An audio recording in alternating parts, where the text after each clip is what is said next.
We talked about stuff. We had a fun little time. But then that evening, someone tried to steal stuff from the pawn shop. Sherlock Sholmes got shot. And Gina's in jail. And it's a locked room murder. It's just so many things. And then Susato's gonna leave because her dad's fallen ill. What are we gonna do?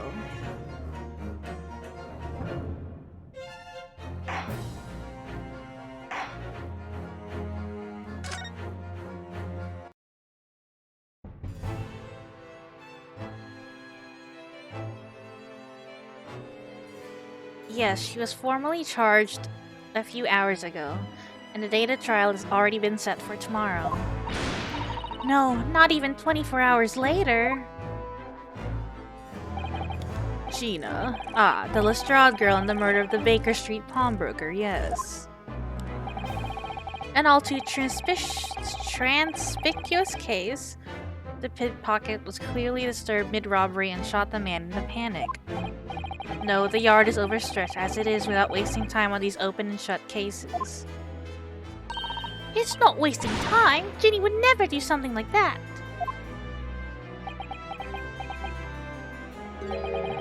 Mr. Naruhodo? Oh, yes, Lord Strongheart. In deference of your fine services to date, I shall overlook this young girl's insolence. But I have no recollection of admitting a child into my office. Leave. Now. Of course, Lord Strongheart. Criminals will tell the most palpable lies in order to evade justice. The police can ill afford the time it takes to unravel all their untruths. Meanwhile, more crimes are perpetrated. We have far more serious matters with which to contend. Serious matters? Didn't Gregson mention something like that yesterday? Yes, Inspector Gregson made a similar remark yesterday. It's no concern of yours, though I'm sure I need not remind you of that.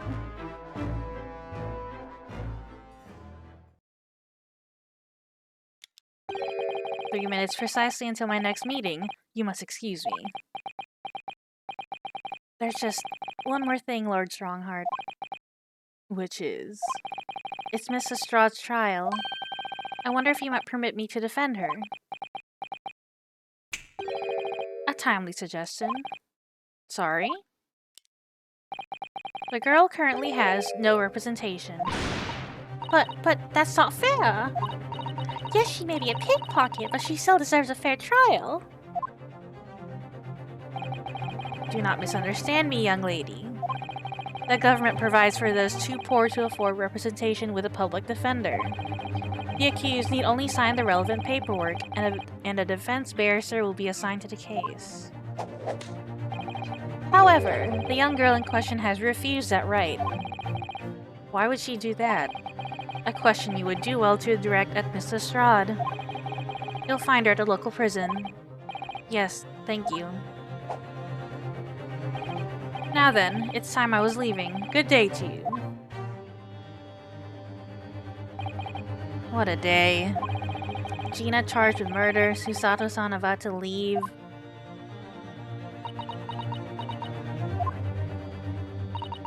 Come, Mr. Naruhodo. Iris, we must make haste. But, Susie... You're leaving for Japan tomorrow morning, aren't you? Don't you have packing and things to do? As Mr. Naruhodo's judicial assistant, my personal circumstances are of no consequence. My sole purpose remains to help you in whatever way I can. Thank you, Miss Susato. That's a very pensive look. I think we ought to visit Gina first. In any case, I should like to wish her well before I leave. Yes, that sounds like a good idea. Let's go! If I'm honest, this has completely thrown me off. I'll just have to do what I can as a lawyer. Yep. Just do our best.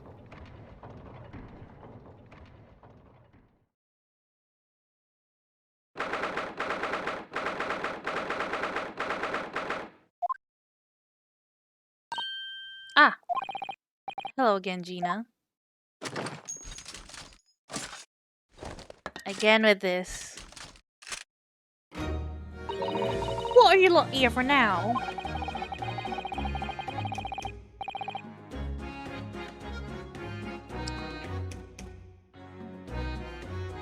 Have the muzzle of that grenade launcher shoved in our faces yet again, obviously. I think I need to improve the way you load ammunition to that thing, don't I? Look. You can come as many times as you like, but I ain't got nothing more to say to you.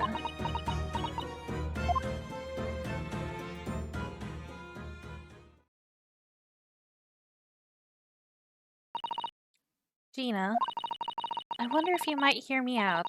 There's something I'd like to say. What? I'm sorry to say that I must reluctantly bid you farewell. Eh? Farewell? Tomorrow I must begin my journey back home, to Japan. I fear we may never meet again. Oh, right. I've had the pleasure of meeting so many lovely people here in London. I have so many wonderful memories. And yet, as things stand now, it will be a glum parting indeed. Poor Iris is so miserable. Susie? Well, that ain't my business. Both Iris and Mr. Naruhodo believe you to be innocent, Gina. They've put their faith in you. But somehow, you can't find it in your heart to put your faith in them. Yeah, that's right, I can't. What of it? It grieves me greatly to have to say goodbye to my friends when they are so clearly unhappy. Because of you. Well, it's my fault! Yes, so I have one final request, Gina, before our paths never cross again. Right here and now, I want you to show both of them that you don't deserve the fate they've invested in you. Eh?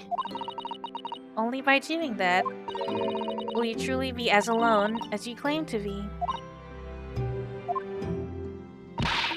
What are you talking about? What'd you expect me to do, eh? You told us that everyone lies. So prove it by admitting one of your own untruths. What about what you said before, Ginny? You said something about unforgivable lies. You must tell Mr. Naruhodo and Iris the truth now. That is my last request before I leave. My last request as a judicial assistant. No, I can't. Whatever these lies are, they're obviously weighing very heavily on Gina's mind. Gina, I could be wrong, but is it something to do with what happened 2 months ago? Something about that trial? Oh god, the music started.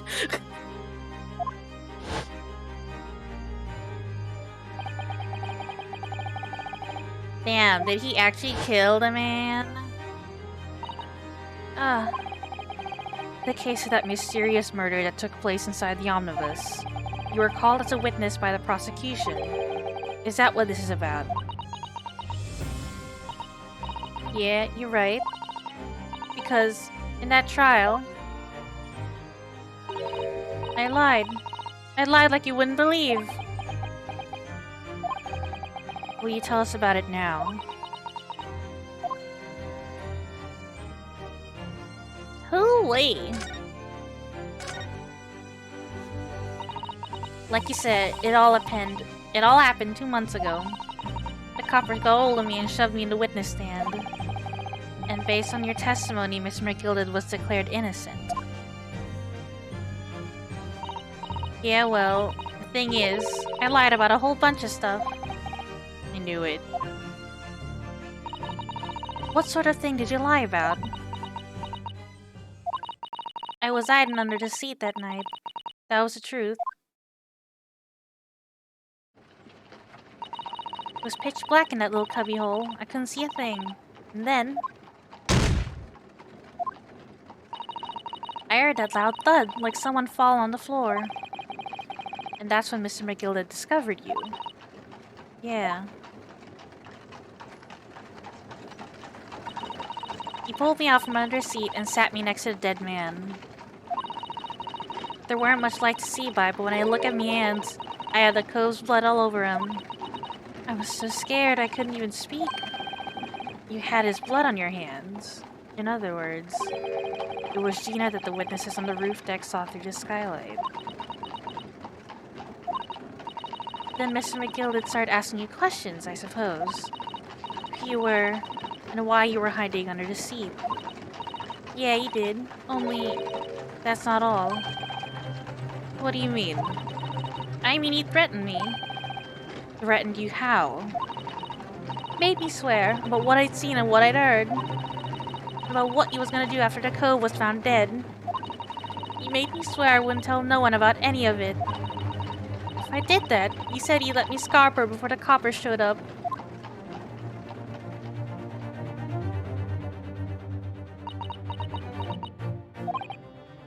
Gina, you must tell me what you swore you to secrecy about. What you saw, what you heard, everything.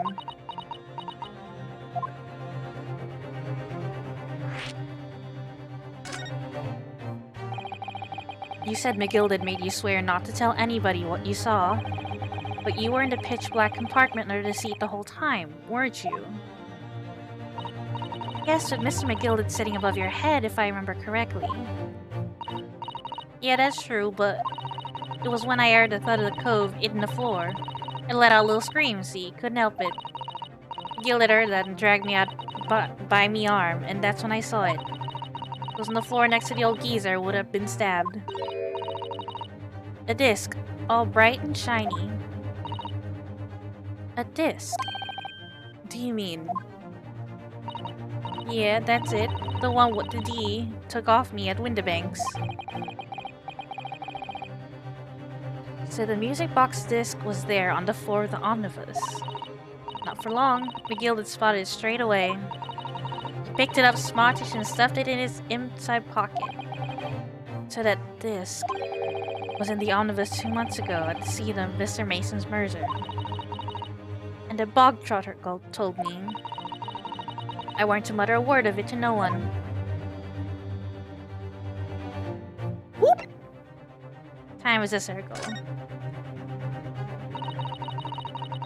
Because it was so dark under that seat in the cab, I was straining my ears the whole time. After a while, I heard the door and footsteps inside the cabin. Presumably, that was McGilden getting on board. Not only him. Oh. Because I could definitely make out the footsteps of 2 people. In that case, it would seem likely that it was Mr. McGilden and the victim. Mr. Thrice-Fired Mason. In his testimony during the trial, Mr. McGilden claimed he slept during the carriage ride.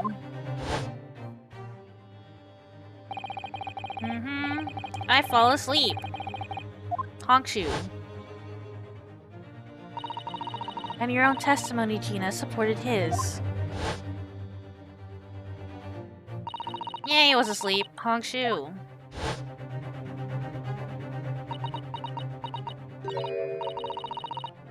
Yeah, that weren't exactly true. Neither of them was asleep. I could hear him talking the whole time in low voices. What? What were they talking about? Sorry, I don't know. The sound of the horses and the wheels was too loud. But that still tells us something. Mr. McGilden and the victim knew each other. So McGilden was lying, as I suspected.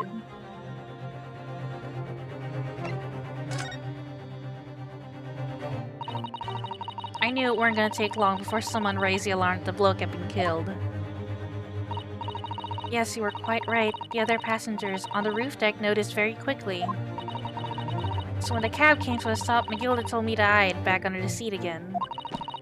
I climbed in and waited. The 2 coves from up top ran off to get the coffers. Yes, Mr. Fairplay and Mr. First. Right, and after they'd gone, McGilden asked the driver to do him a favor. A favor? Now then, fella, what I need you to do is take this coat of mine and deposit it with a nearby pawnbroker. And for your troubles, let's see now. I'll give you 10 guineas.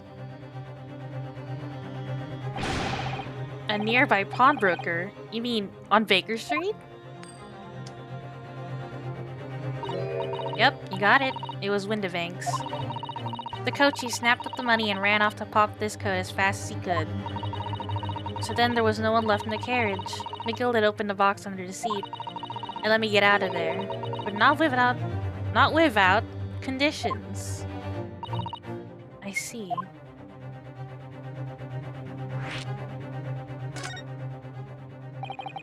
What were McGilda's conditions then? For letting you go free, I mean.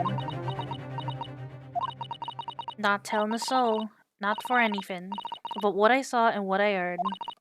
And there was something else as well. There's more? Yeah, this is the most important thing, he said. I'm after sending the coachman on a little errand for me with some small change in his hand. Now then, did you hear what I asked of him? Did you see anything at all? You asked him to go pop your weasel, right? Aye. The fiends take me overcoat to deposit with a pawnbroker hereabouts. And I want you lass to take the redemption ticket for it. Do you understand? What? You want me to have the ticket? That's right, and I'll come fetch it from you later. Sometime within the next 2 months. You're to hang on to it until then, is that clear? And whatever you do, don't lose it. Alright then. And in case I might happen to be delayed at all, you're to go to the pawn shop, Windibank so it is, and you're to extend the loan before the 2 months is up. If you forget, the article will be forfeited and any old fiend could come along and buy it. Eh? But I ain't got that kind of brass. Here's £5. That should be enough. Do we understand each other, lass? Don't try anything funny now, if you go against me. Yeah, I get it. Good, and one more thing. In a few days from now, you'll be visited by the police, I've no doubt. The coppers? Aye, they'll come asking you to take the stand in court to testify as a witness. So let's just have a wee chat about that, shall we? What it is that ye might say, and what it is that ye won't.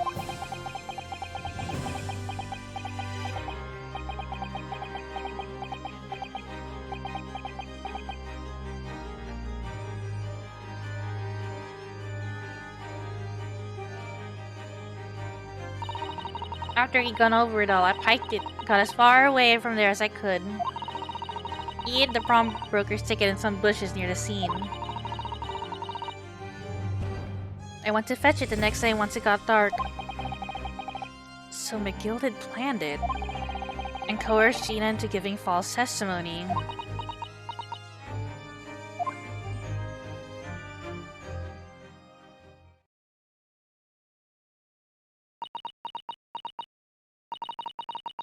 I bet you're ready to string me up, eh?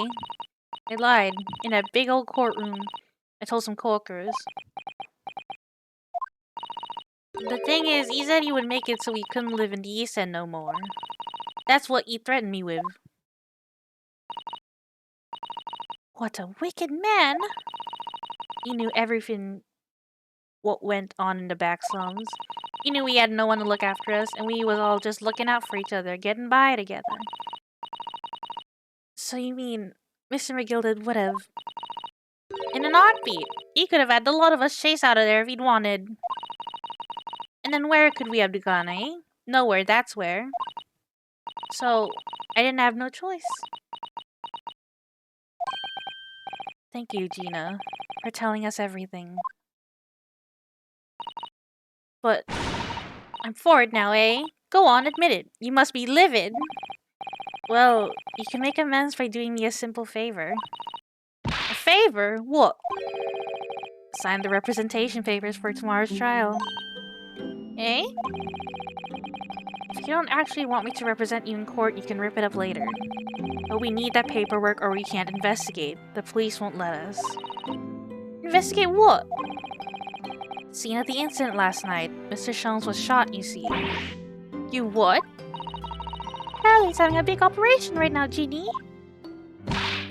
Is it bad? Is he gonna be alright? Sholmes is gonna be alright, right?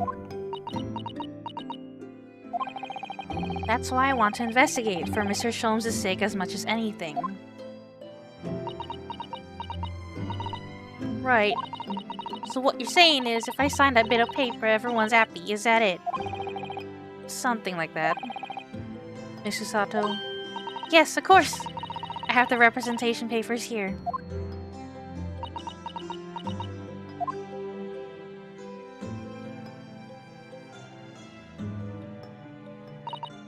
I don't need no one to stick up for me though. No lawyer or nothing. I know you don't, but you want to.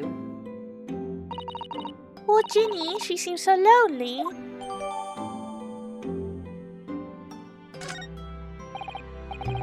Well, at least it should mean we can investigate the scene at Windibanks now. Yes, and perhaps we can come back to visit Ginny when we're done there. Of course! I'll do anything for you. I feel like we finally cracked Gina. She's opened up to us at last. In the last case. And now I have her representation papers. No one else knows just what a responsibility that is. Anyway, for now it means Inspector Gregson can't stop us investigating at Windibanks. Although something tells me he's not going to be happy about it. Just bring Iris, and he will change his tune.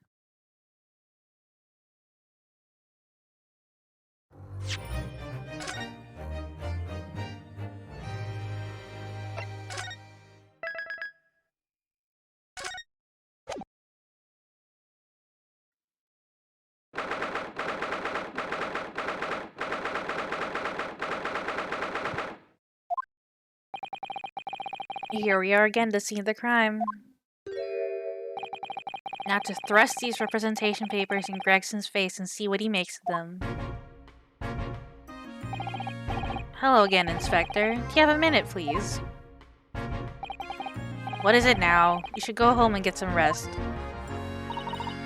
Here you are, Grexy! Here are the representation papers. Your ladyship! How? I don't believe it. How the devil did you get that stubborn little ragabash to sign that? I salute you. That is good work, that is. I can see you've been very busy over here as well. How about some tea? It's a special blend designed to relieve fatigue.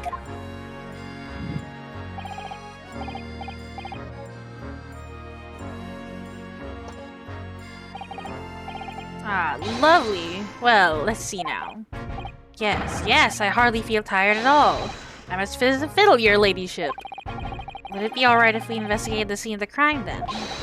Do as you please. You know where it happened. Through that door behind the counter. Yes, the storeroom. That's where I discovered Mr. Windibank and Gina. Right, well, I'll be getting back to business then. Will you be investigating in the storeroom as well, Inspector? If I'm perfectly honest, we need to wrap this up before long. Can't afford to spend too much time on it. But there are so many articles to go through, it's taking forever, even with the lads working around the clock. Which is a problem, because there's another case the yard needs to investigate urgently. That must be what Lord Strongheart meant by far more serious matters before. So what I'm saying is, don't get under my feet, sunshine. Okay. Come then. Let us not waste any time. I want to look around here first. Oops. You did not investigate thoroughly. There's the article ledger there, and Mr. Windibank's notes, and... What's this? It looks as though someone's left a little photographic print behind.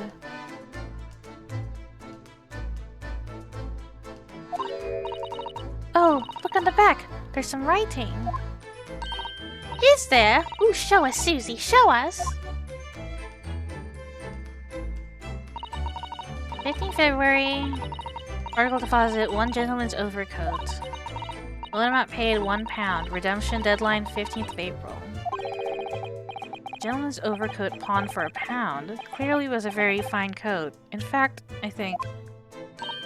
Yes, this must be the ticket for the overcoat that Ginny redeemed yesterday. And is still wearing, which belonged to McGilded. I would never have expected the redemption ticket to be handwritten on the back of a photograph, though. It seems Mr. Windibank just used whatever piece of paper he happened to have on hand. But this photograph of a cat, it looks very familiar, doesn't it? I'm sure I've seen this exact same picture somewhere else recently. Oh, yes, you're right, very recently. It's the same as the one Jeannie gave us earlier. Of course, I was forgetting that she gave us that print. Well, what are you waiting for then, Mr. Naruhodo? Get it out! Alright, let the cogs turn.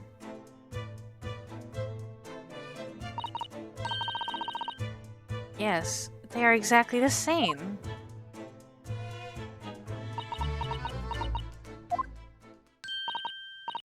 I've got it! These two photographs hide an amazing secret! A secret? What does she mean? You must tell us, Iris, at once. Do you really want to know?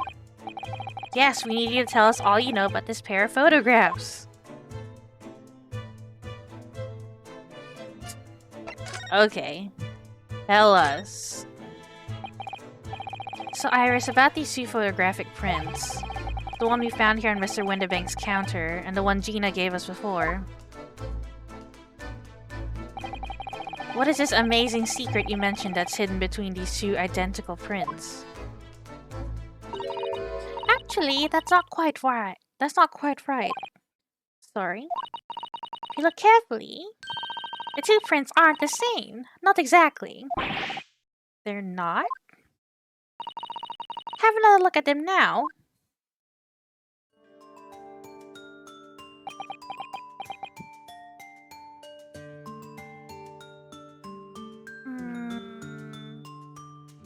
I'm looking at them.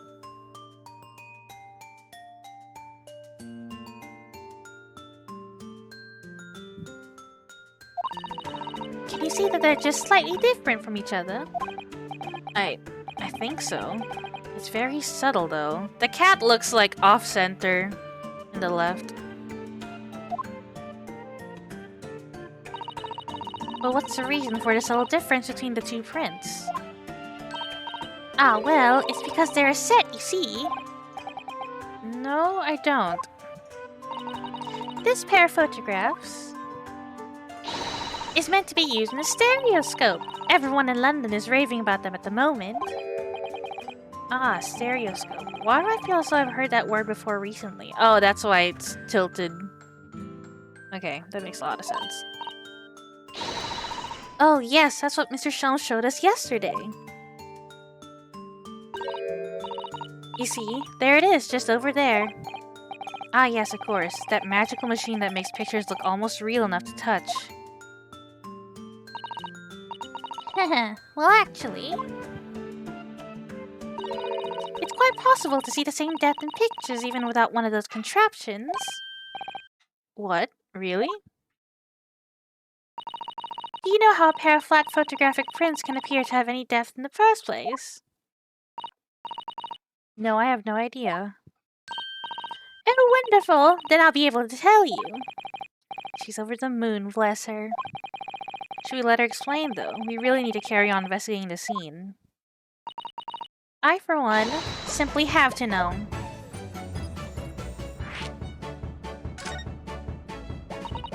Have you ever considered, Brunel, how our eyes see death in the world around us? Well, I just opened them and it works. But the reason it works is because we have two eyes. Two eyes. Shocking. If you try closing just one eye at a time, I think you'll see straight away what you see with your left eye and what you see with your right eye are ever so slightly different. You get a different view with each eye. Yes, the position of objects seems to shift slightly. Exactly, and in your head, your brain uses that shift to estimate depth as it merges the two views into one. That's how we can sense depth in everything we see. Ah, my brain really is amazing, isn't it? It does so much without telling me. I think I see. So the pair of photographs consists of a left eye view and a right eye view. Is that right? Oh, well done, Susie. You're so quick. So if you can persuade your brain to merge the two pictures together in your head, you'll be able to see depth in these prints. Yes, Runa, you're beginning to understand. The stereoscope's function is to act as your brain and allow you to do just that. Yeah, but as long as you have two images, two eyes, and one brain, you can actually do it yourself without needing a stereoscope at all. You can? Really? What is this black magic? Let's try it. Let's see if you can view this pair of prints without the help of a stereoscope. Oh yes, I'm dying to have a go. Kusato-san really loves this kind of thing. You need to be able to cross your eyes. That's the main thing. Can you both do that? Cross my eyes. I think I can. Watch me and see if you can copy. Make your eyes do this. Alright, let me try. Are you ready, Mr. Naruhodo?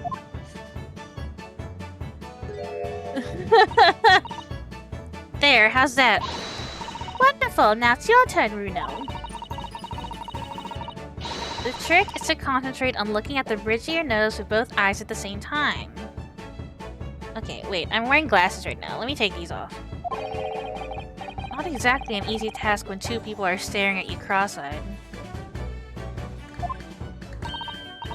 Alright, that's enough practice. Now let's try looking at the prints. Start by staring at one print and slowly crossing your eyes. Okay, cool, it does it for me. You should see two overlapping images like this. You try it now, Bruno. I'm just gonna have to give it a try, I suppose.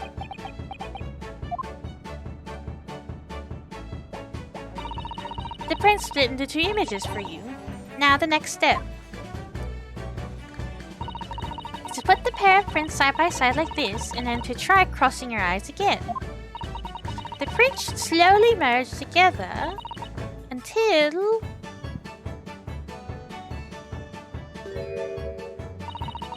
they form a new single image in the center. Oh yes! Mr. Naruhodo, it works! I can see it in the middle now. It looks so real! Oh, I can look at it all day! I wouldn't advise that. Your eyes might start to hurt. Your turn, Runo. Pretend you're looking through the two pictures and slowly cross your eyes. Keep adjusting the position of your eyes until the two images overlap exactly in the middle. Like this. Is it?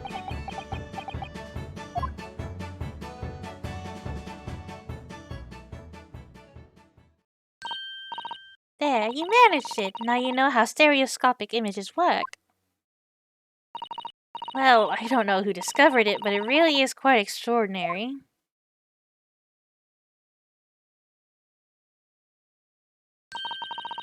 So what do you think of these stereoscopic prints then, Runo? It's certainly amazing, but it isn't easy to get the knack of viewing them properly. No, some people find it easier than others. But that's why contraptions like this exist, for people who can find it tricky. Oh, I recognize that. We saw one over there yesterday, didn't we? If I remember correctly, you press this little knob here. And set the pair of photographs in this stand at the back end. It's still amazing, even though I know roughly how it works now. Well, London seems to agree with you. Stereoscopes are very popular at the moment. You can find one of these folding contraptions in lots of households in the capital currently. But these little machines are so affordable. Surely there's no need to go around staring cross-eyed at pictures like you hate them. But it's much more satisfying to be able to see the effect with your own eyes. Well, I think so in any case. Stereoscopic pictures, I'd never even heard of them until yesterday. We certainly learned a lot about them, but I wonder if it's knowledge that I'll ever actually need. Yes.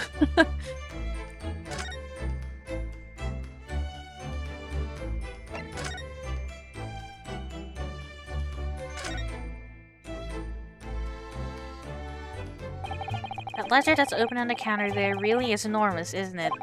It must be an awful lot of work to keep track of all these hundreds of items in pawn.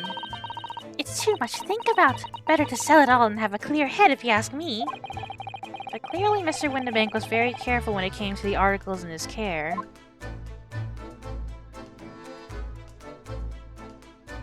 I'm not gonna talk about this. Okay. That's a music box. Do you have them where you come from, Runo? Yes, but I've never seen one as large as this in Japan. Oh well, this will be a treat. Shall we have a listen?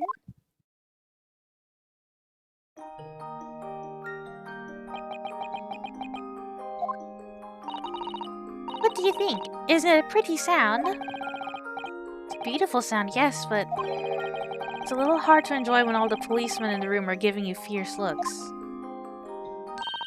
Never mind that. If any of them say anything, I'll tell Grigsby to have a word. Iris Wilson, Superintendent of Scotland Yard.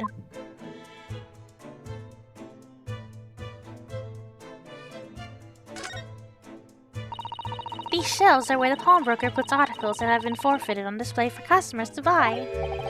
Yes, it's really a strange miscellany, isn't it? I mean, who would buy this horse statue, for example? Well, sometimes you can find some real treasures among all the junk, you know. Are you alright, Bruno? Oh, it's just... well, it looks like a collection of useless junk as a whole, but when you pick out individual things... you can't help wishing you owned them. Even that horse statue. It's exactly how the pawnbroker works. They're very clever. Oh god. Go thrifting.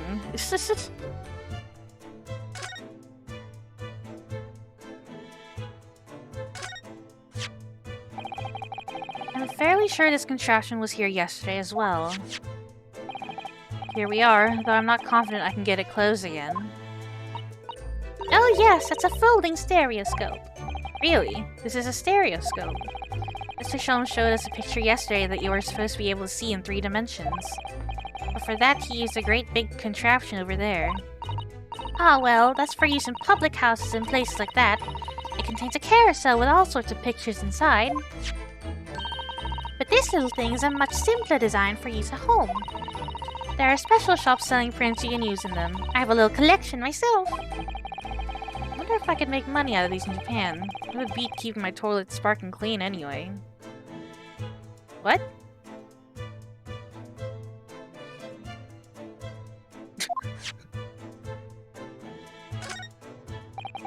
This is that strange contraption that lets you see pictures of things as if they're right in front of your eyes. It makes you think. When Mr. Sholmes gleefully showed it to us yesterday, we were blissfully unaware that any of this was about to happen. Alright. I thought you were gonna have something else to say. The police are scouring every inch of this place by the look of it. Instructions from the yard to examine every article in the shop and every ledger and book of accounts. Every article? But that's a ridiculous amount of work, surely. We've been hard at it ever since the shop was declared a crime scene in the early hours. We're sifting through it all in shifts at least, but still. We'll be working through the night, that's for sure. And even then, we'll barely have scratched the surface. A crime in a pawnbroker's. It must be every policeman's worst nightmare.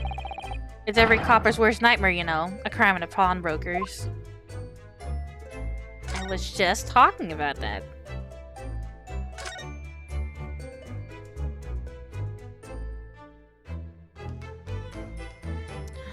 I don't... Herlock's fucking camera! Ah, look here. Yes, a bullet hole, and I can see the bullet is still lodged in the wall. Presumably, Mr. Windibank wasn't practicing with his revolver in his spare time. Ah, well... Mr. Sholmes likes to practice in his drawing room whenever he can. He's very patriotic like that. Sorry? It's all there in the Adventures of Herlock Sholmes, you know. Isn't that right, Iris? Did I write something like that? Partly in jest, perhaps. In jest? Well, he doesn't do it often. It's quite a dangerous pastime. He doesn't do it often. He shouldn't even do it once. Ryunosuke is right. Forget that for now, Runo. Let's examine this bullet. It's not around the bullet hole. Is it blood? A suspicious red stain on the calendar. Aha! I may well be able to help with that. What? There's nothing like the sight of blood to get the blood pumping, is there, Runo? I have a feeling I'm not as bloody-minded as you, Iris. I'm afraid the sight of blood makes my blood run cold. There you have it, you see. When it comes to blood, we're all different types. Yes, what a scientific observation. So you need this.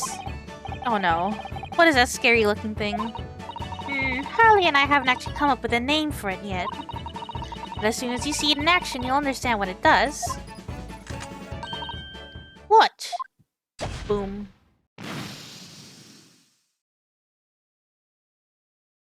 Green? Oh! The color of the bloodstain has changed. There! Does it make sense now? Yes, I think I'm starting to understand. Good! It works in the principle that different people have different types of blood, you see. Yes, how wonderful!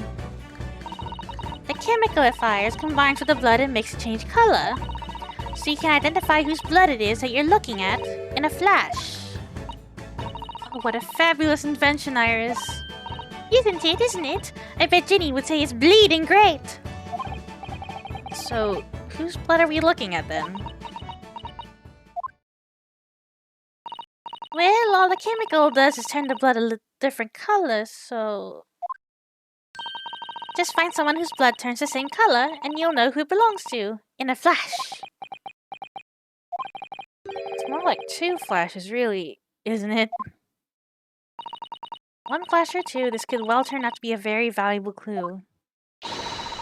So you must make a note of it in the court record. Blood samples portfolio. Okay! Chemical indicator. Let's keep testing and adding the results of any other blood analysis to the portfolio. As long as I have reagent left, sure.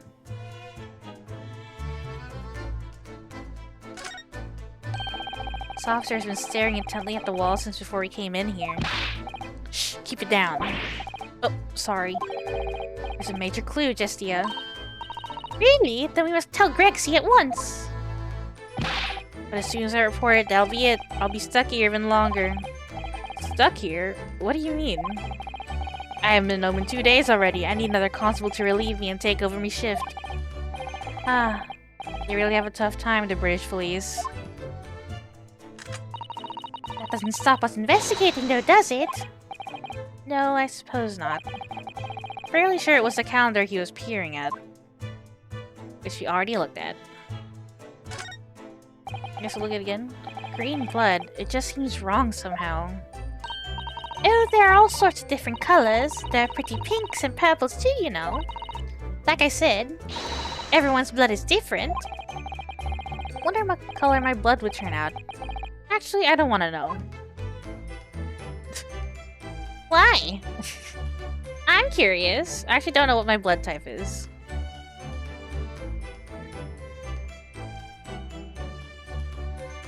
Making sure I don't miss out on anything else in here. Not gonna talk about this? Oh, I'm so annoyed. Maybe later. Behind that door? It's a storeroom, isn't it? That's what Grexy said.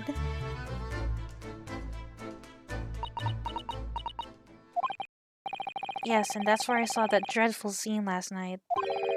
Through the little window in the door.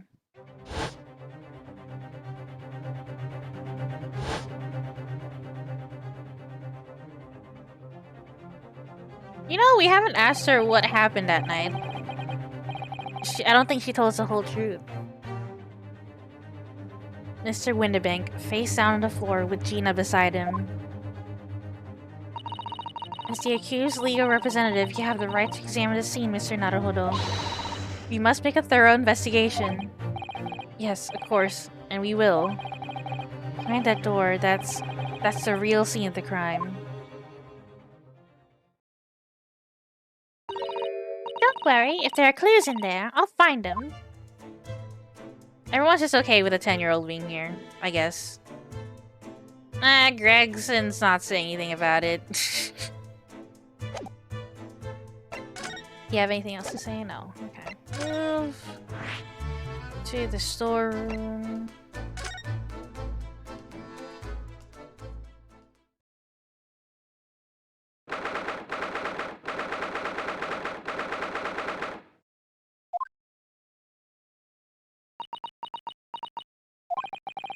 Poor Iris. She's clammed up completely. Iris is bound to find this difficult. After all, Mr. Windibank's life was taken in this very room only last night.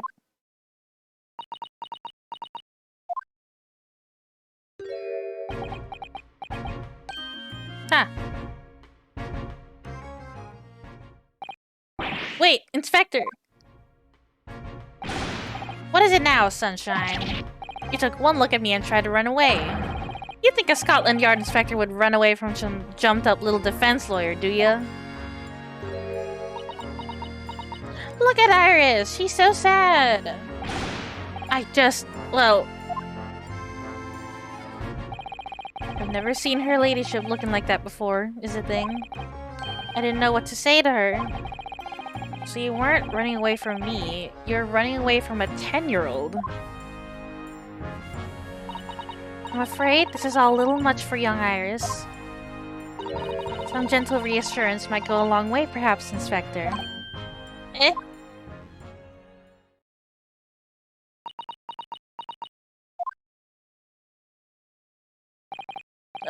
Ahem. Don't trouble yourself unduly, your ladyship. I mean, at least you're not dead, are you? I don't think that went very well. Why? Look, I'm in the middle of an investigation here, Sunshine. I told you not to get under my feet. And we have investigating to do ourselves. Yes. I'd like to hear more of what the socially inept inspector has to say. Oh, Hadley. Inquire into how Mr. Sholmes' operation is going.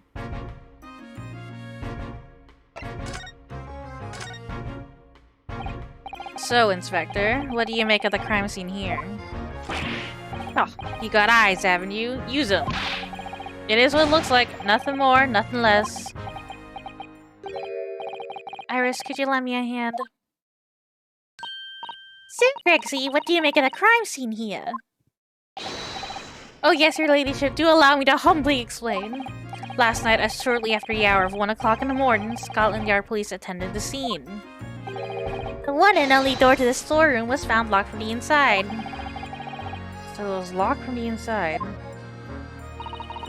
The lock appears to be broken now, though. Was that the police officer's doing? Quite right, ma'am, quite right. We took the liberty of smashing the door in, as humbly as possible. Oh. As you can see, the victim was discovered prostrate on the floor, thuswise. And next to the aforementioned body... Hi. We discovered the vile gutter child. Are you talking about Ginny? She's my friend, you know, Inspector. Miss Estrade, the hapless girl, was curled up on the floor, dead to the world. She's still alive, you know. Yes, when I saw her, she appeared to be unconscious. And I'm afraid to say she had the gun that was used in her hand. No! Presumably, it's a gun that's still down there on the floor now. In her pocket, we found the key to the door as well. What? The key to the storeroom? And you say the storeroom had been locked from the inside, Inspector. Correct. All of which leaves her ladyship's friend in something of a sticky situation, I'm afraid.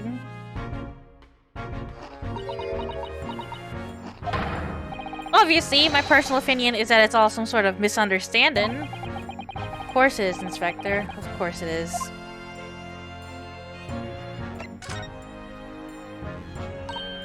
Grixie, do you know anything about Hurley? Is the operation finished? Is Hurley alright? Is he? Well, the thing is, don't mince your words, Inspector, please. You don't mean to say that Mr. Sholmes is... No, the operation's done and dusted. It's just that, well... Out with it? Yes, ma'am. They use something called a general anesthetic. Its latest thing renders the whole body insensitive. The whole body? Anesthetized? Oh god. Is that even possible? You gotta be careful or else you will kill them. Means the operation can be completed while the patient is fast asleep. Goodness, in the Empire of Japan we can just manage to provide laughing gas for a tooth extraction.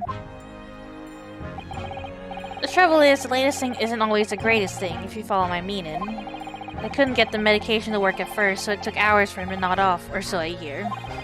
And now that the op's finished, they can't get him to wake up, apparently. Jesus! Oh my. No one knows if it's the anesthetic still in the system, or if the bloke's just plain exhausted. But anyway, all they can do is stand back and watch until he comes around again. Nelly. The moment he opens his eyes, your ladyship, I swear I shall get word to you. What a surprise, even in matters of life and death, Mr. Sholmes has to do things his way. Good lord. They're still figuring out how anesthetic works, okay, Rinosuke?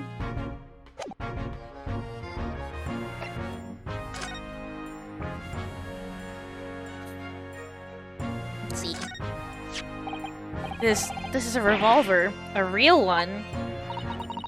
And quite possibly the murder weapon used to take Mr. Windibank's life. What's the matter, Susie? You and Runo look like you are bound to faint. Well, it's just that I've rarely seen a gun in the flesh. And I've had issues with guns in the past. But anyway, we saw Mr. Windibank with this yesterday, didn't we? I will kill myself if I do something wrong. It must be the same gun. And last night, when I looked through the spy hole in the door to the storeroom here, that was the same gun I saw in Gina's hand. Mr. Windibank told us that he only ever had a single bullet loaded in his revolver, didn't he? Well, it's empty now. The one and only bullet he had in his gun has been fired. So you can be fairly certain that only a single shot was fired from this revolver. Yep, that's important to know. Why aren't we putting that in the court record? It's not in the court record. The police have marked the position of the body with a chalk line.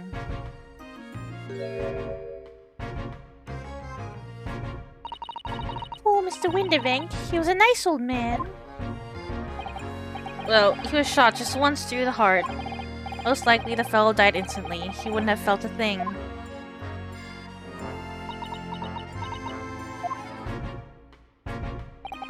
This must be his blood, then. Ah! I don't like to ask at such a wretched time, Iris, but I wonder if perhaps... Don't worry, Susie. I'm ready for action. Bang. Blue. So, now we know the color the chemical turns when it reacts with Mr. Windibank's blood. That doesn't match our analysis of the blood stain we found in the main shop. No, but let's add this sample to the others we've already collected anyway. Okay. That might have been... No, it was already... There was already a bullet hole there. When we barged into the store.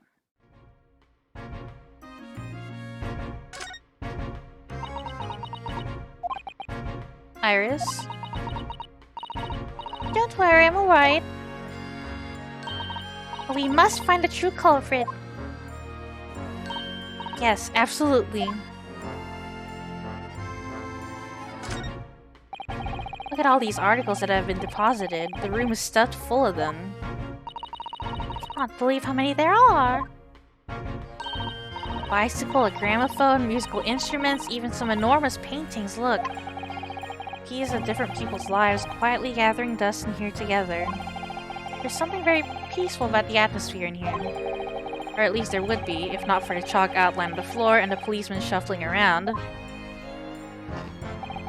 Not much I can do about that, sunshine.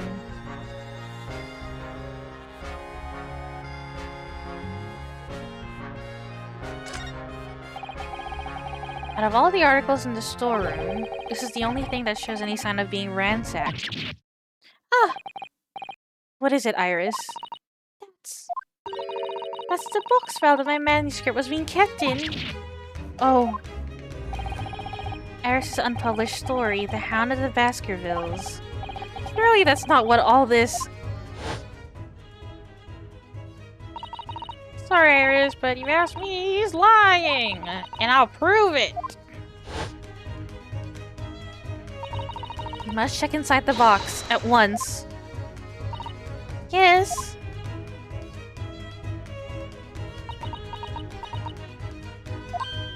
Ah! It was there. Iris' story was there. Really, it was? Well, that's good news, isn't it, Iris? Yes. I mean, of course I believed Hurley when he said he'd deposited it here, but still... It's a relief to actually see it. Really? Because it's not a very well-hidden frown. Girly, your face. Don't have anything else to say about it?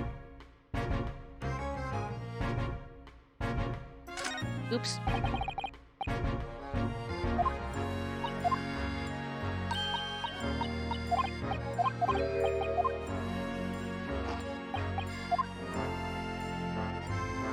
Don't know if there's anything else in here, though.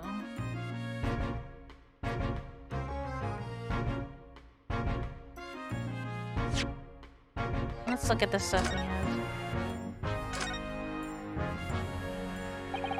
Okay, cool. It's written very neatly, but still, perhaps he ran out of paper, so had to use anything he had to hand. It's hard to know what the front and what's the reverse side now.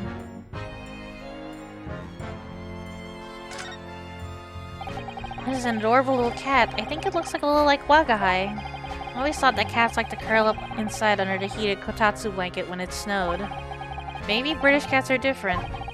Actually, now we have both pictures. I could have another go at viewing them as a stereoscopic image. So I need to cross my eyes and try to get the two cats merged in the middle as one.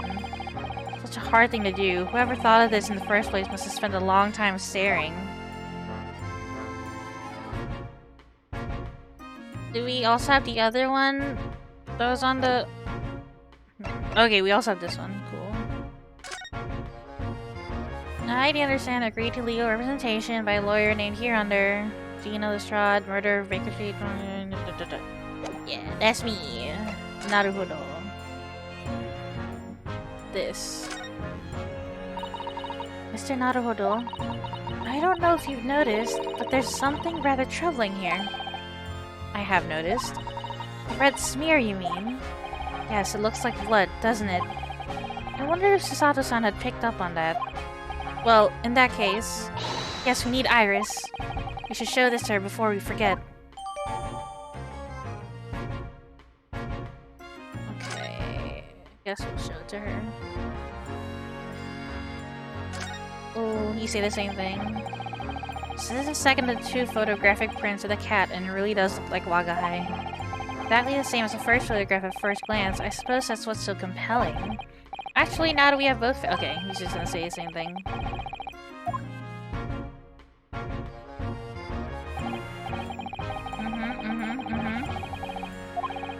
We can just get one of those things you bring around.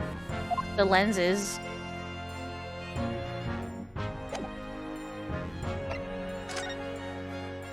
Okay, cool. Winterfang's screenshot green. This one's blue. His name is Pop Winterfang. Pop Winterfang.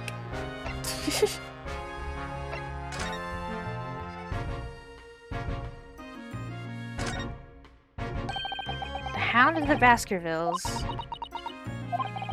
How does Susato-san know the exact title of this unpublished story? I suppose I'll just have to wait until she's ready to explain it to me. I'm so sorry. Nothing of importance here.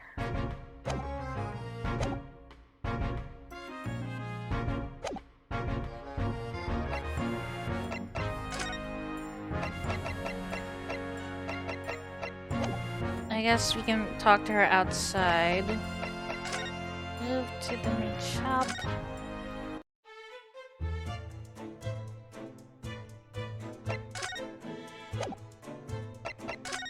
Present this. Ew, that looks like blood! I would say it's from a gloved finger, almost certainly a glove made of leather. Well, don't worry, Runo. You can leave the rest to me. Boom.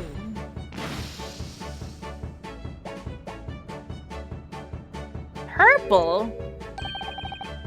3 different people have been bleeding in this area. Look at that. Yes, it's a color we haven't seen before, isn't it? We simply must add it to the portfolio of blood samples. It could be an important clue. Although, it would be nice to find out whose blood these different colors correspond to at some point. Well, this particular stain of blood... Oh, you have an idea, haven't you? Do you know whose blood this is? Gloved hand. You think it might be Eggert?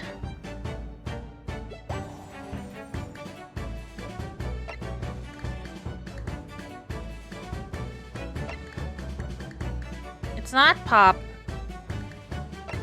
I think it might be Eggert. I think I do. Oh wait, I should have saved. Let me save.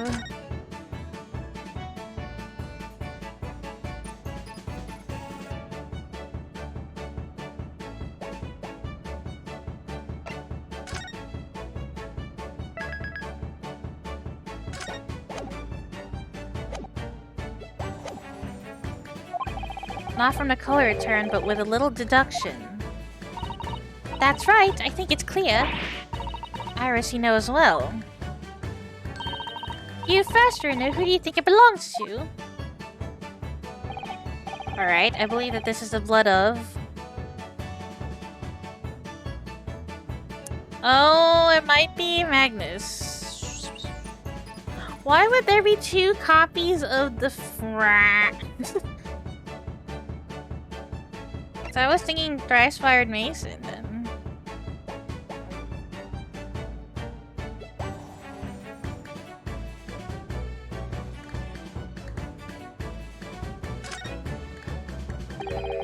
Thrice-Fired Mason. You don't sound very sure of yourself the way you trailed off there. Well, it's 2 months ago now, that case. And of course I'd never met the victim, so I'm struggling to remember his name. Oh man, my controller's dead. Let me get a new one. He was definitely thrice fired, though. The victim of the omnibus case. Yes, his name was indeed Mr. Thrice Fired Mason. But that would mean that this bloodstain was left on the ticket 2 months ago. Yes, I think it was. Gina brought this ticket here to Windibanks yesterday. I'm suggesting that the bloodstain was already on it at that time. There's a smear of blood from the time that Mr. Mason was killed 2 months ago. Something else is coming back to me now. Mr. McGilda was also wearing leather gloves that night. Yes, he was.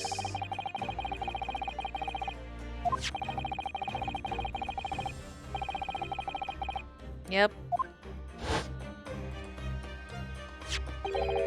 It certainly does look like a leather-gloved thumbprint, this mark. But we know that Mr. McGilda had no injuries at the time anywhere on his body. From which we can conclude that any blood in the glove belonged to the victim, Mr. Mason. Mr. Naruhodo, you sound just like Mr. Sholmes. Minus the quirky slip-ups, I hope. Yes, I think you're right, Bruno. Very well. Let's make a note of this. We don't know this for sure, though, but whatever.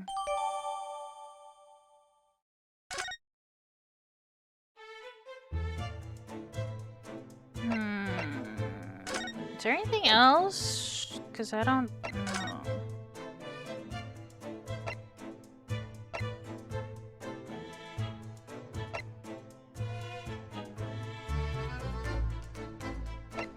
Can't visit.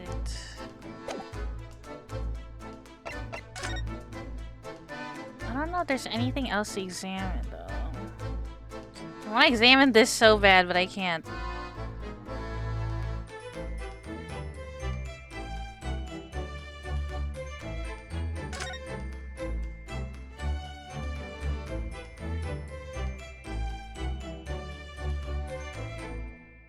What about the cameras he was talking about that he had set up here? Why can't we look at those?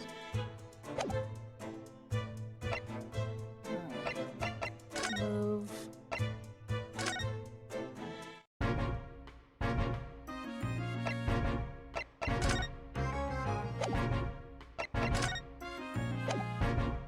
What does he have to say with our blood thingy? Inspector Gregson, could you give me your opinion about this, do you think? No. Okay. In that case, Grexy, how about some herbal tea?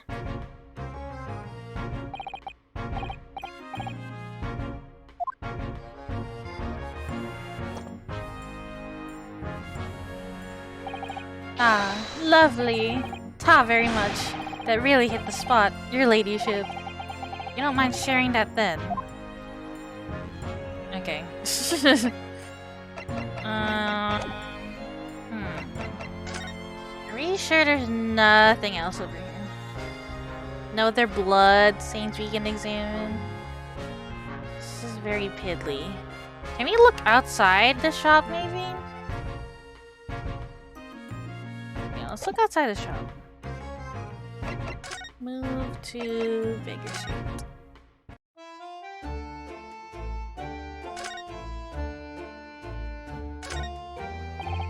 There's still a Scotland Yard carriage outside Windibanks.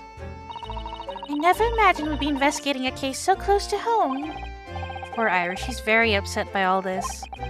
I'm sorry, I was there. I should have done more. None of this is your fault, Bruno, so please don't apologize.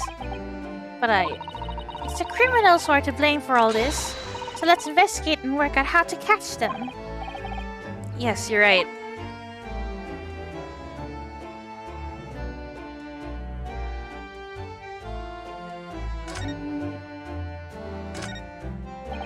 It's already been 2 months that we've been taking lodgings here above Mr. Sholmes' office. I think we already said all this. Yeah, we said all this already. When Harley comes back home, let's have a big party. That's a great idea. I'm sure it won't be long. Mr. Sholmes is very tough. Yes.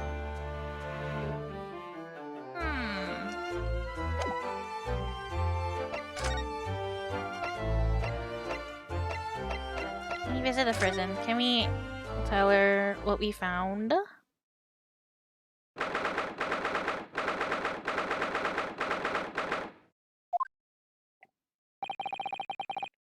Gina doesn't appear to be here. I believe she must be in questioning at the moment. Oh, but wait a minute. What is it, Iris?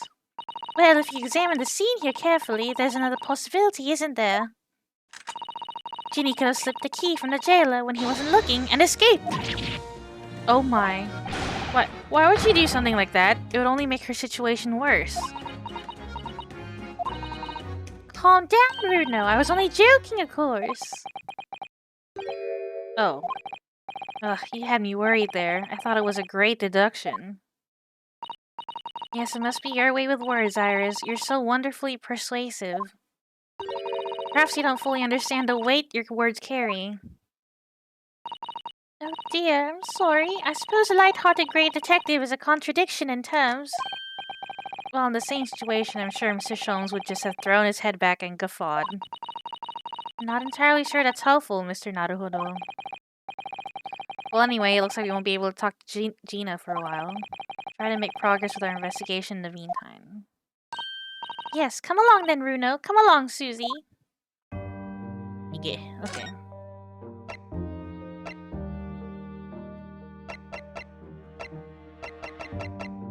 There must be something I'm missing.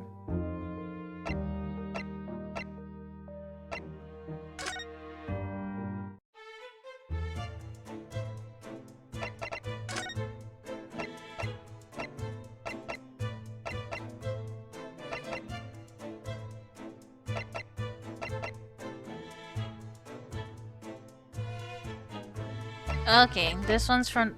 Wait, box... Do you mind if I showed you this, Iris? It's just a boring old thing, really, but... Oh, I don't really like boring things. Ah. Looks like Japanese modesty is easily misinterpreted as by young Western children. I mean, who does like boring things? No one wants to be shown something boring. Come to think of it, you're always introducing things with, this is boring, but it's a bad habit. You should stop it. I'll be sure to let the entire population of the Empire of Japan know on my return. Let's ask her about this. Oh, my manuscript. Mr. Sholmes said he'd deposited at Windibanks, and he had. It's so strange. What is it about this particular story? I worked so hard on it. Why would Hurley say he can publish it? I'm afraid I have no idea. All you can do is wait until he's ready to tell you, I suppose. Oh, maybe. It's because Hurley isn't it enough. Maybe I didn't give him enough good lines. Yes, maybe? I wish I could say that definitely isn't the reason, but I can't. What does she say about this? The way you can identify differences in people's blood like this is amazing. You really are a genius, Iris. You know, I am. If Hurley and I put our minds to it, we could really shake up Britain's chemists and alchemists. And you could shake up Japan's lawyers and judges, couldn't you, Mr. Naruhodo? Oh, for sure, even if I didn't intend to.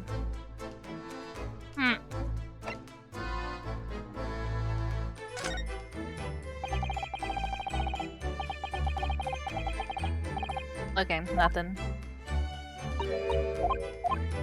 Donna Drew says boring.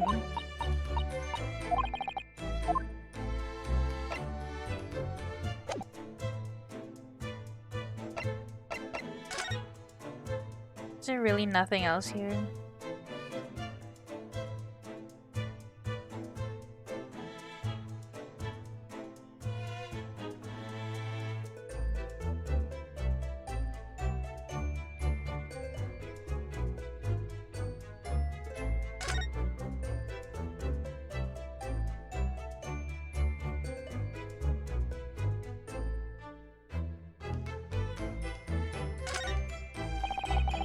3 golden balls.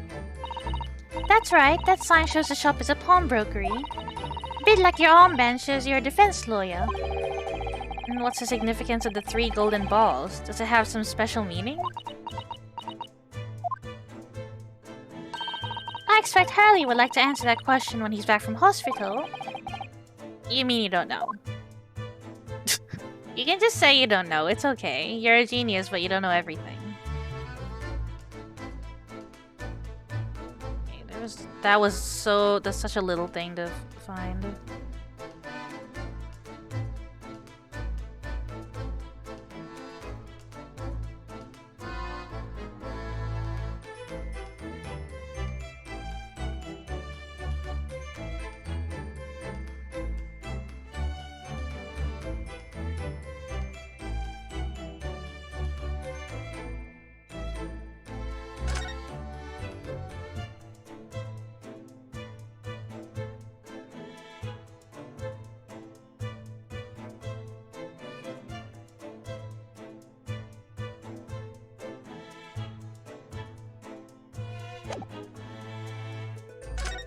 Oops, I meant to move to the storeroom.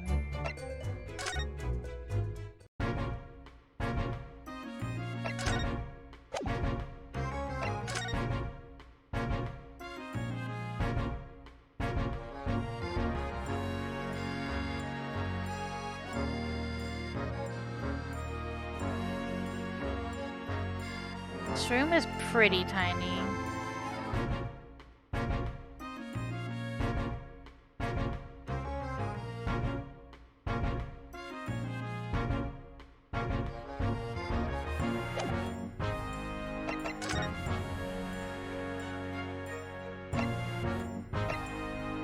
You might miss what people say.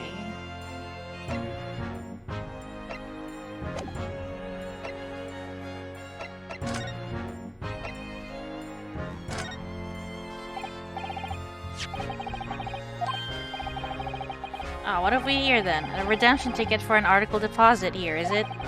Looks like someone ran out of office stationery and read the ticket on whatever paper was to hand. Yes, it's a ticket for Mr. McGildett's overcoat, the one that little diver turned up with yesterday. Oh, actually no, it's not. Really? Think you know better than me, do ya? No, I didn't mean to, Runo's right, Grexy. It isn't the same ticket. Of course it isn't, of course it isn't. I never doubted you, your ladyship. So what's all this about then, if I might be so bold as to ask? This is a second ticket. A second one? It seems that Mr. McGildet in fact had another article in storage here at Windibanks. Is that right? I think we need to discuss this further with the inspector, Mr. Naruhodo. Oh good, because he's ever so easy to talk to. Okay, cool. That unlocks something. This ticket was in one of the pockets of Mr. McGildett's overcoat. Eh? You mean to tell me... Yes, there was more than just a music box disc, it seems. I should have insisted on the lads taking it back to the yard and examining it properly. Well, according to the details on this ticket, Mr. McGildet deposited another article here with Mr. Windibank. Yes, I can see it written here. A small box, was it?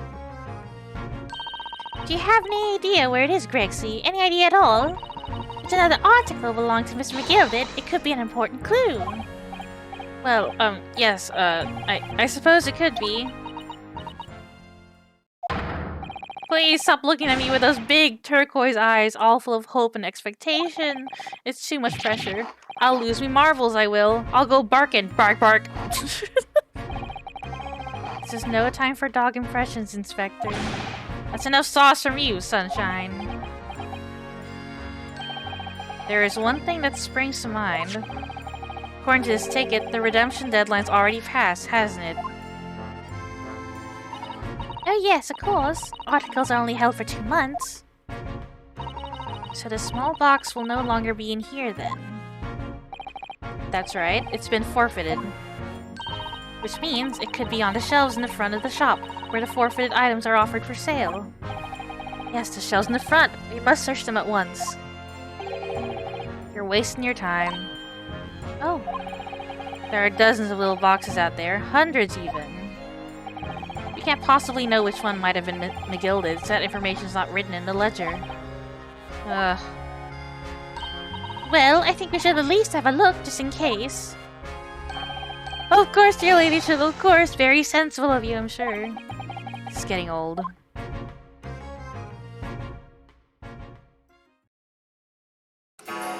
Ah!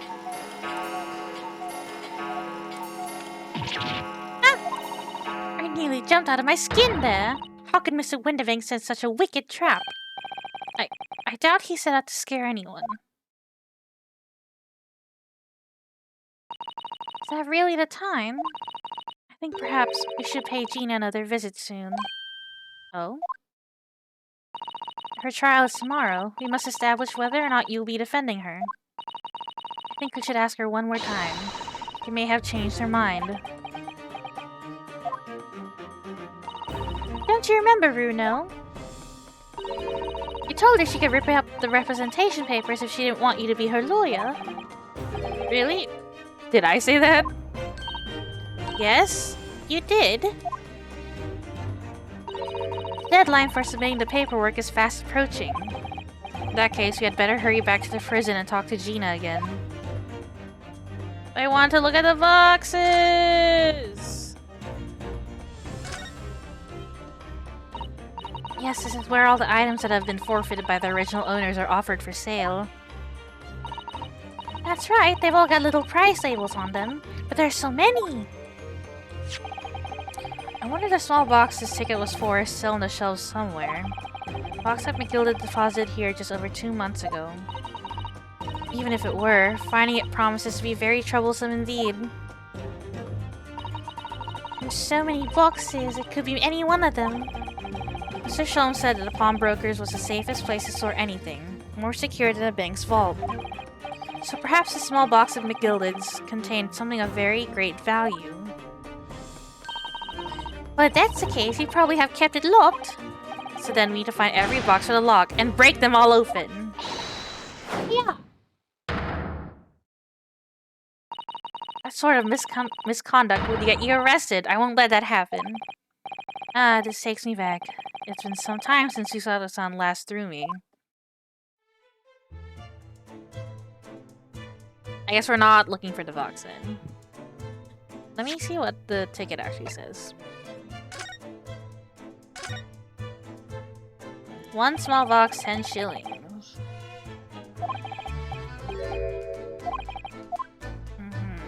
Okay. Not very descriptive, huh?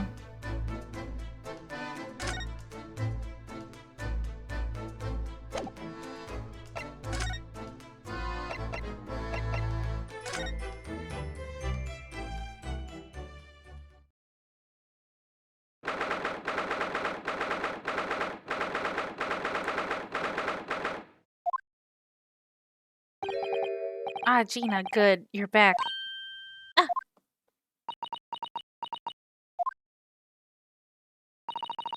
The police must have finished questioning her then. Oh, how was it, Ginny? Was it awful? Eh? Oh, didn't bother me. Thank you for the papers you signed before. It meant we were able to investigate at Windivank's. Oh, right.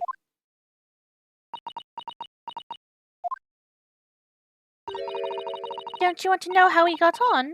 We've ever been so busy. What's the point in asking? Won't change what everyone's saying, that I did it. That's not... Gina, we came to ask for your final decision. Eh? What decision? About tomorrow's trial. Will you let me defend you or not? I must submit the paperwork now if you'd like Mr. Naruhodo to represent you. Right, I see. She's really lost her fight all of a sudden. But I know what that feels like. The worry is just so hard to bear.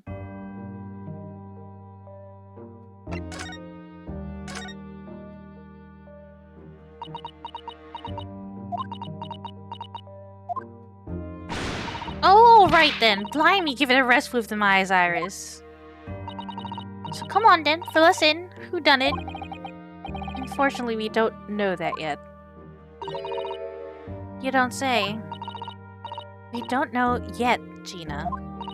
But Mr. Naruhodo and all of us know that you are innocent of this crime. And while we haven't yet managed to work out who the real culprit is, there are a number of interesting facts that we have managed to establish. Oh yeah? Like what? Well, for example, the reason for you being there in the first place. I think I know now why you broke into window banks that night. It looks like I'm going to have to take some evidence that clearly reveals the reason. And thrust it in Gina's face! Or I could present it to her calmly, I suppose. No thrusting allowed.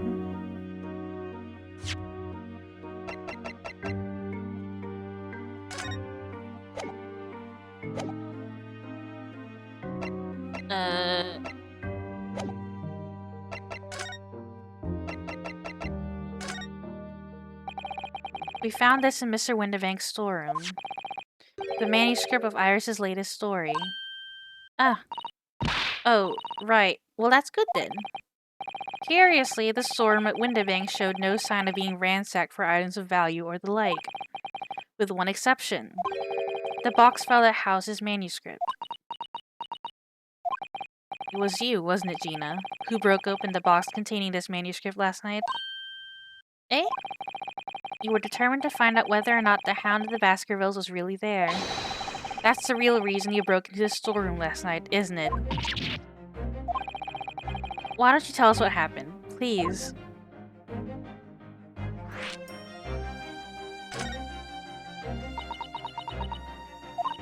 Alright, yeah. This Baskerville story. It's the latest Sholmes adventure, right? But it ain't been printed yet. So I figured it's gotta be worth a fair few pieces of silver, right?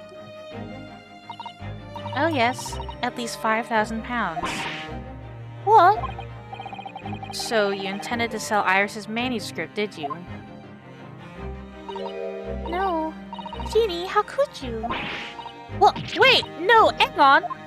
Of course I weren't gonna sell it. All I wanted to do was find out if the mental script, or whatever you call it, really was there or not. That's the only reason I was in the place. For Iris' sake. Isn't that right? We knew why you'd done it from the start, Gina. Of course we did. But I knew you wouldn't do anything mean like that, Ginny. I just knew it. Well, when I saw the manuscript in the storeroom, it reminded me of what you'd said the night before. You must be lying to you. Grown-ups are bad.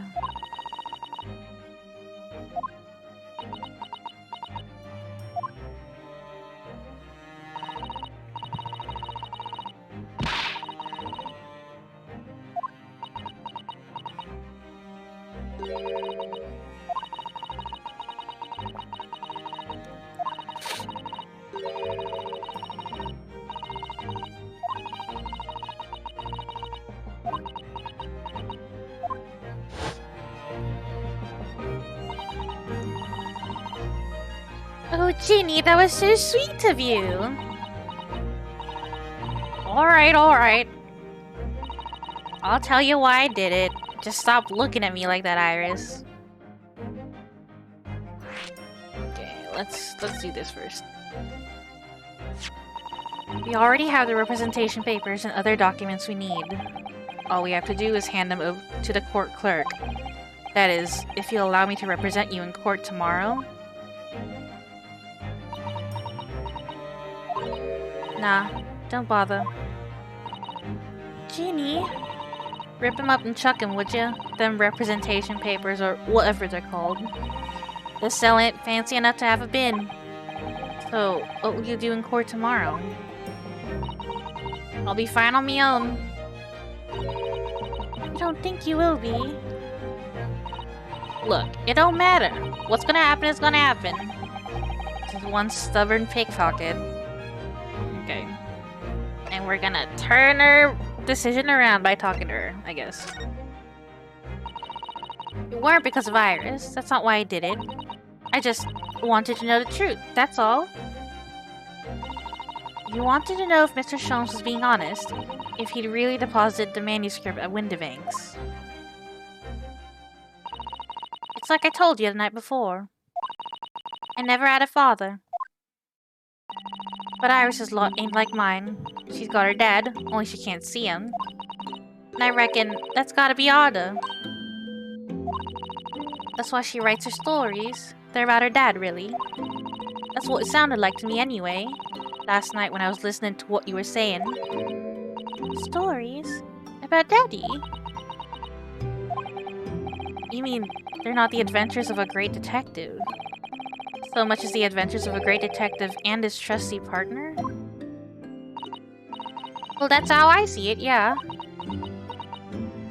You're so thoughtful and so kind, Ginny. Yes, and we never thought any differently, did we? Look, give it a rest, will ya? I ate all this chummy nonsense. Did you hear? I ate it. I don't trust no one, right? That's how I work. Because if you don't trust no one can let you down. So leave me alone. Go on, scarf her.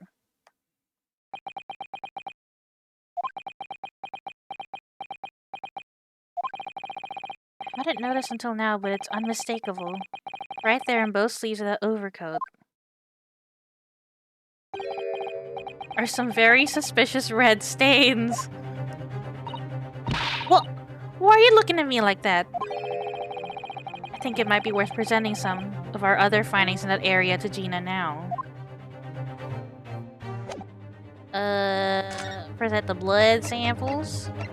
Or this one? Let's do this. Do you see this pawnbroker's ticket, Gina? It's the one you took to Windibanks, isn't it? The one for that black overcoat that you're wearing now. Eh?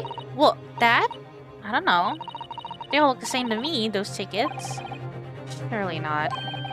Well, this one has a very obvious mark on it that would appear to be blood. Eh? Does that ring any bells? I don't know. It all looks the same to me. Blood. They all sound the same to me, these answers. Suspicious. Okay, we'll show this. Those stains on the sleeves of your new coat, Gina. They're blood, aren't they? Not that I know whose blood yet. What? Blood, Mr. Naruhodo. You don't appear to have any obvious wounds yourself, though. So could it be blood that spattered from Mr. Windibank when he was shot last night? Let's not beat around the bush here. This trusty friend of mine will get results much faster than anything else. Hey, take it easy, Iris. Don't move, Ginny. I'm going to shoot. Boom.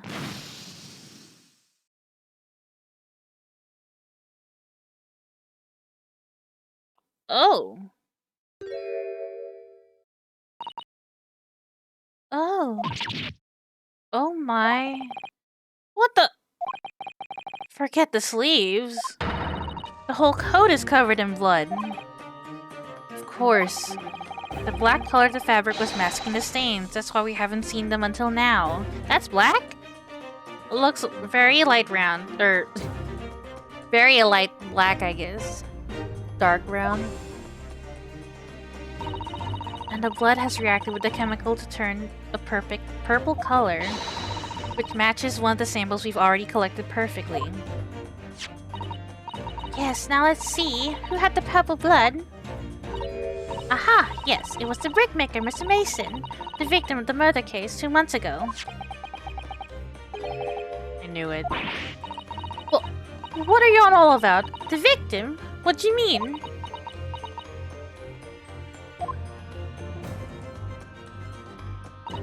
It's a rather uncomfortable situation, Mr. Naruhodo, but I think this made things quite clear. It means the omnibus case is finally solved. The truth about who really murdered the brickmaker, Mr. Mason, is revealed. Oi! Would someone explain what's going on? Stop telling half a story.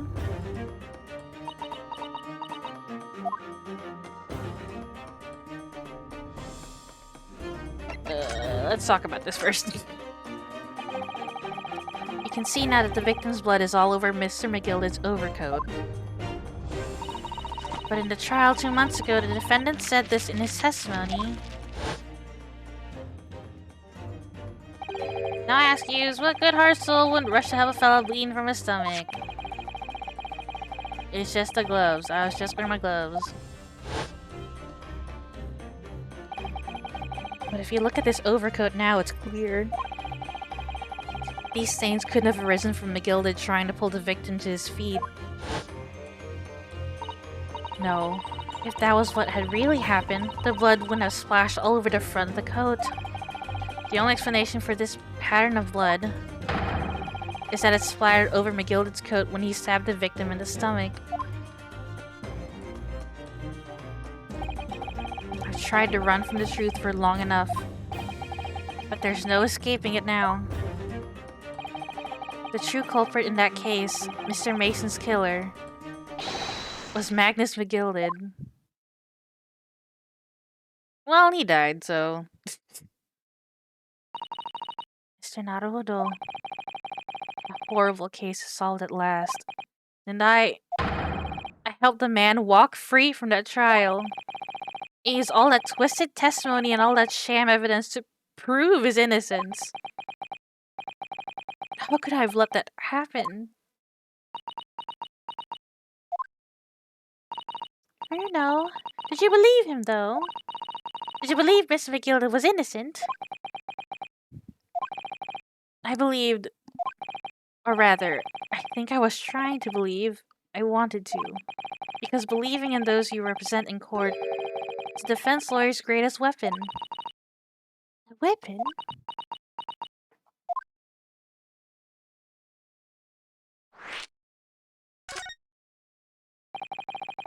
Before we came to Great Britain, a great friend of mine taught me a valuable lesson. You mean Kazuma-sama? Ugh, bro. Listen, Rinosuke, we lawyers are only human. We can't know for sure what is the truth and what is a lie. Which is why we must resort to our primary weapon. An unwavering belief in our clients. That's all we really have. Unwavering belief. Only when we truly believe what our clients tell us can we fight with everything we have for their cause. In any battle, there can be no victory without faith. So I believe you, unwaveringly.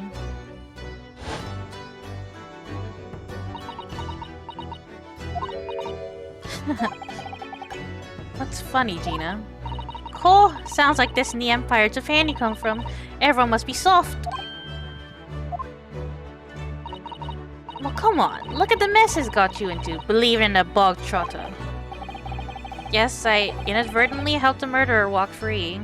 Hi, I'm about to end in like 10 minutes. Why is she fearful? Oh. We got this. Blood samples portfolio.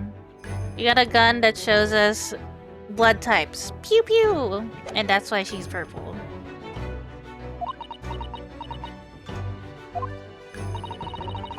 Well, at least you've learned your lesson now, eh?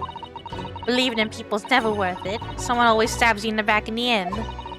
As soon as you let down your guard, you've had it. Take a leaf out of my book. Believe no one. Get up by no one. Sure, purple blood type. Gina, may I ask you something? What? I'd just like to make absolutely sure. What would you like us to do with these representation papers for tomorrow's trial? How many times do I have to say it? Rip them up and chuck them away. Are you really sure that's what you want? I bet that's what you want and all now, Mr. I'm a believer lawyer over there. Don't forget it was me in that trial 2 months ago. I led everyone up in the garden path, didn't I? And you're telling me you can believe in me after all that? Not likely. Well, Mr. Naruhodo, a lawyer's primary weapon is an unwavering belief in his clients. Ultimately, it comes down to whether or not I feel I can trust Gina after everything that's happened. Oh wait! That's not what I... No! That's not what I meant to press! I was reading. Can I go back? Can I go back? Okay, good. It says choice. I trust her. I thought, my god, I thought I picked the wrong one. Gina, let me say it again. Please allow me to represent you in tomorrow's trial. Eh? Are you half-baked? Not at all. You've not once admitted to committing the crime, have you? What's more, I believe that you're telling me the truth. Yeah, but I wanted to load faster. Seriously, Mr. Narrow Odo. Didn't you hear all of what I said before? I'm a born liar. Fibs just trip off the tongue. And I'm a diver, don't forget. I pulled the wool over your eyes 2 months ago and got you into all sorts of trouble. Why would you ever trust me now? I just don't get it. Gina, I do understand why you choose not to put your trust in others. But I assure you there is more to this life than you yet realize. What do you mean? The world we live in is full of people you would do very well to trust.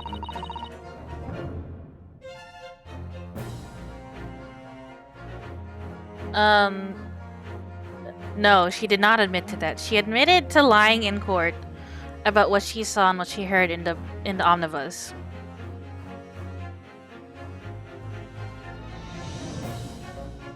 The jacket she's wearing, that's McGilda's jacket.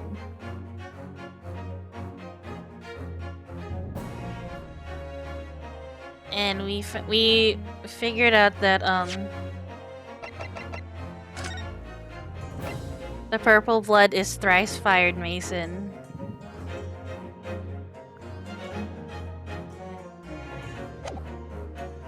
So it's all over his heckin' jacket. Yeah. So he actually did kill him.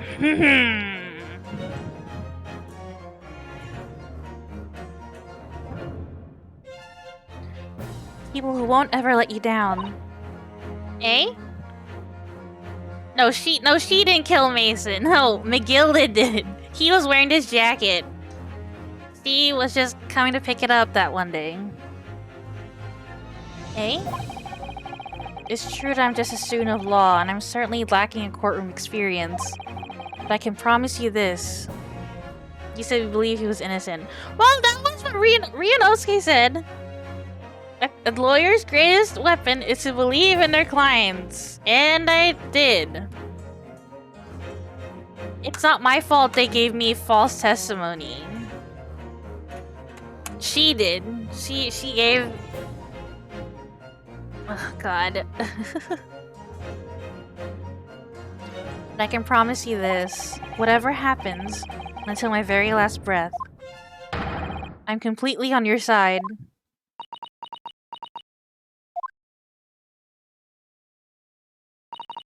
What do you expect me to say to that? She's crying!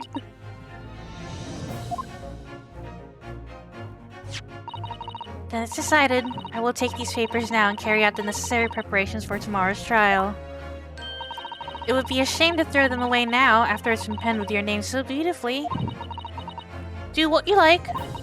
You Eastern Lo are. I don't know what you are. I don't get you.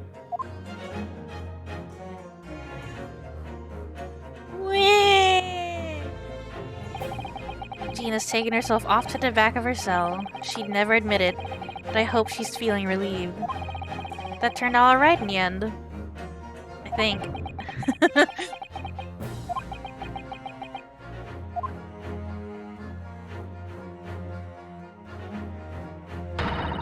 Whoever's hiding there, show yourself at once. Eavesdropping is a height of cowardice. Miss Usato? Somebody is there in the shadows. I can sense it. Somebody who wasn't there before. What?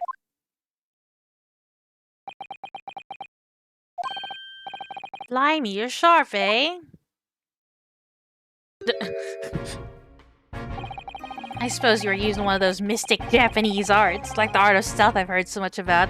Good lord! If anyone was being stealthy, it was you, Inspector. Rixie! Oh dear me, I'm most terribly sorry, your ladyship. I didn't mean to startle you. How long have you been listening in on our conversation? Good grief, listening in? No. I just got word that there were some visitors who are refusing to leave even though it was after hours. I assure you, ladyship, I only just arrived this very minute, not a moment earlier. That's all it is. Nothing untoward, nothing at all. After hours? Is it that late already? So then, I'll humbly excuse myself now, your ladyship. Ta-ta, toodaloo, cheerio, all the best, bye. A lot of farewells, and not one of them appropriate for her ladyship. Oh, but I wanted to have a chat. I'm terribly sorry, but time is pressing at the minute. Being a sussy vodka. Yeah, why is he just... Just creeping back there. Oh, I see. That's a shame. If I don't get this emergency at the Supreme Court dealt with sharpish, Lord Strongheart will, well... Emergency? Lord Strongheart? Nothing. Forget I said anything. Anyway, I'm off. Alright, Greg, see if you have to, but let's chat soon. Delighted, charmed, I can't wait. If you please, my pleasure. A lot of pleasantries, and not one of them sounded sincere. Rexy's so funny, he says such silly things. It's certainly entertaining to see an inspector of the police fawning to a 10-year-old girl. Don't know if I like that sentence. But anyway, I wonder what this emergency is at the Supreme Court. I think he's just Police. I must attend to the court clerk's office now before it closes. Yes, of course. Thank you, Mr. Sato.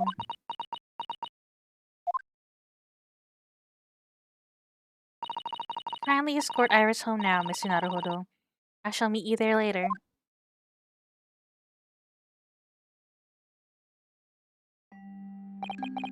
So our investigation came to an end. Susato-san went to file the necessary papers for my defense of Gina the following day. Then it hit me. I could no longer suppress the wretched feeling that had been gnawing away at my insides. Tomorrow, Susato-san would be leaving Britain and making her way back to Japan.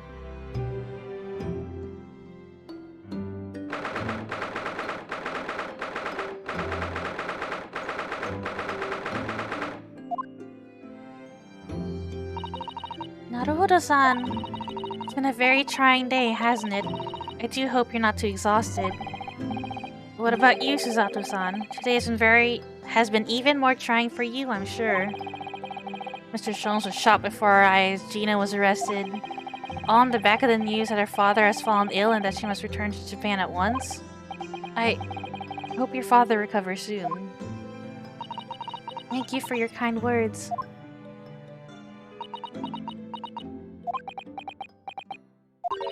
I wonder why it is, but so many thoughts rage in my head like a storm. And yet, I seem unable to find the words to express any of them. I know exactly what you mean. Anyway, I have one final task to complete as your judicial assistant. Once that is done, I shall make preparations for my departure tomorrow. One final task? What is this one final... Oh my god, let's talk to her. It's just 2 months since we've arrived in London. We've managed to establish this office. Was finally feeling as though we were settling in. I'd be lying if I said I felt no regret. I'm so sorry, Susato-san. It's so sudden. I really don't know what to think. I've had no time to gather my thoughts. I know we've only been here a short time, but in my limited experience at the courtroom, I feel I've learned something. And what would that be? It seems to me there are many facets to people's personalities. Facets. And like a jewel, the light plays off them in complex patterns illuminating their actions and their motives. But we only see But we only see a small number of the total facets. And what is illuminated is only a part of the whole story. What lies in the shadows? What do those facets we cannot see look like? Perhaps there are some parts we'll never lay eyes on, for as long as we live. That's so true. Sometimes I feel as though I'm blind to so much, but I keep hoping that one day it will all become clear. That all the facets will be illuminated and I'll finally understand how everything fits together. Naruto-san. I suppose what matters is that we keep our eyes open and keep moving forward, even if the way sometimes seems dark. It's amazing to think it's been just 2 months. You've grown so much. Sorry, what? Oh no, it was nothing. Unimportant. You were a baby, and now you're a man. Do you know what time you will leave London in the morning? Yes, I picked up my ticket earlier. I shall be leaving here at 4 AM. I see. Well, I'll escort you to the station. Absolutely not. Sorry? I'm sure you realize why I couldn't possibly let you do that. You have a very important day ahead of you tomorrow. Gina's trial. Yes, I know, but every word you utter will have the potential to determine Gina's fate.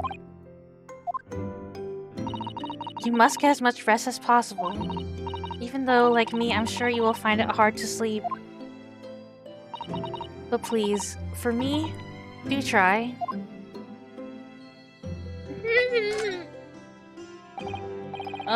You mentioned one final task a moment ago. What did you mean?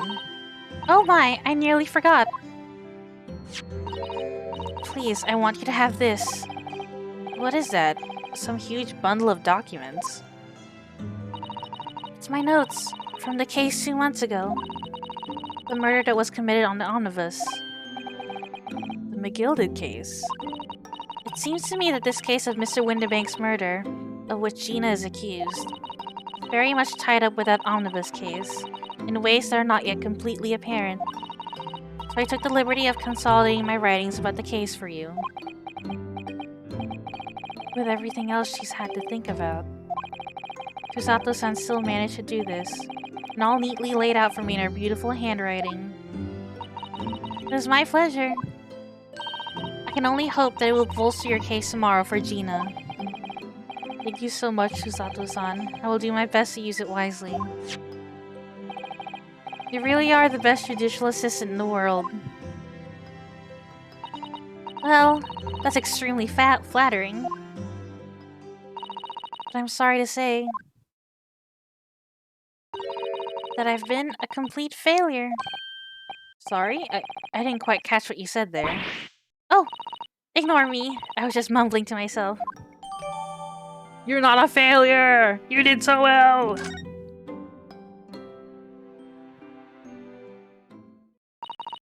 Well, it's getting rather late. I think you should go to bed then, Naruhodo-san. I must finish packing up my things in my room. Susato-san, I wish you the very best of luck tomorrow. Good night. Wait! There's something I need to say. Hi! What? Hello? What was that? A secret technique of mine. The Susato shutdown. Shutdown?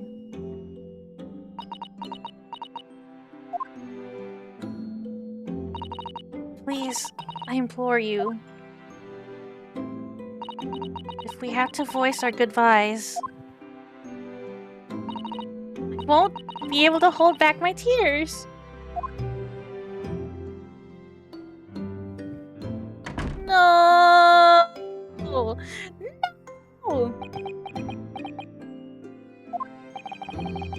Susato-san.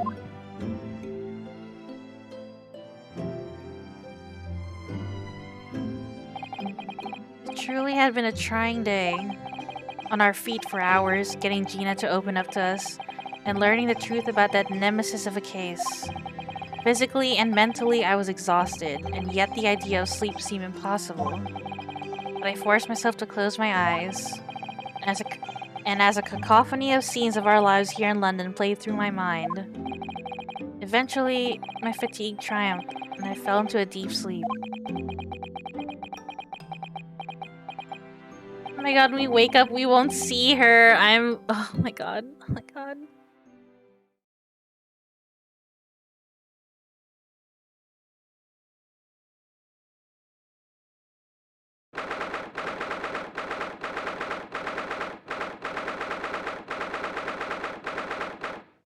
Oh boy. We'll stop here. I wanted to end at a good stopping point. Thank you guys for coming. We'll play more of this on Wednesday. Um, no streams this weekend because I'll be out of town. So stream after Wednesday will be Monday. Hee hee. Hope you guys have a good rest of your evening.